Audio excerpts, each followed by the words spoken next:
नमस्ते, प्रणाम। मैं सिंगर ममता मासूम और देखिए आज बहुत खुशी की बात है, बहुत हर्ष की बात है। आज सिंगर ब्रजेश दीवाना जी का जन्मदिन है, तो आपको मेरी तरफ से जन्मदिन की ढेरों-ढेरों सारी शुभकामनाएँ एंड हैप्पी बर्थडे। आप ऐसे नाम करते रहिए, तरक्की करते रहिए। जय माता दी।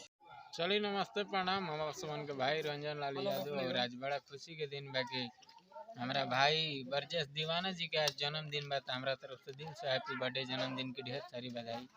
भाई आप तरक्की करिए, आगे बढ़िए, अपने माता पिता का नाम रोशन करिए। Love you.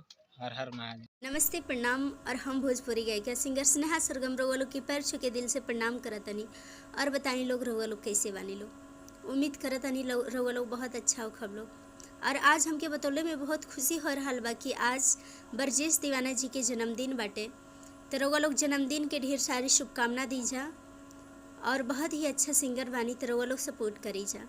ब्रजेश जी रउआ की जन्मदिन के ढेर सारी शुभकामनाएं और ऐसे ही भोजपुरी इंडस्ट्री में तरक्की करी और नाम करी। जय भोजपुरी, जय भोजपुरी समाज।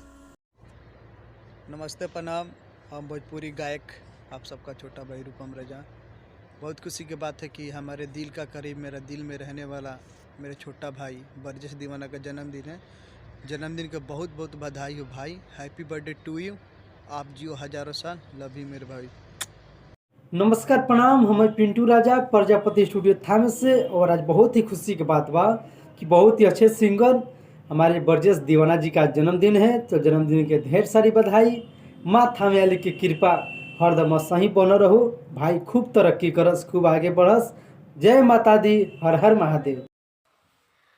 नमस्कार प्रणाम। मैं सिंगर काजल कश्यप। आज बहुत ही खुशी की बात है कि हमारे एक बहुत बढ़िया गायक हैं ब्रजेश दीवाना जी, उनका जन्मदिन है, तो हमारे तरफ से आपको जन्मदिन की ढेर सारी शुभकामनाएं। Happy birthday to you. आप जियो हजारों साल। हर हर महादेव। नमस्ते प्रणाम। हम बनी सिंगर आसिफ शेख और आज रोज सुबह से बतावत में बेहद खुशी होता है कि हमारे छोट भाई सिंगर ब्रजेश दीवाना का आज जन्मदिन बा। तो हमारा तरफ से हमारा भाई के जन्मदिन के ढेर सारी शुभकामना। आप अपने जीवन में बहुत सारा तरक्की करें, आगे बढ़ें, अपने माता पिता का नाम रोशन करें। सरस्वती माता का कृपा आप पे सदैव बना रहे। Happy birthday. Love you. नमस्कार प्रणाम। हम नहीं निराला। आज बड़ी ही खुशी के बात बा। एगो भाई हमार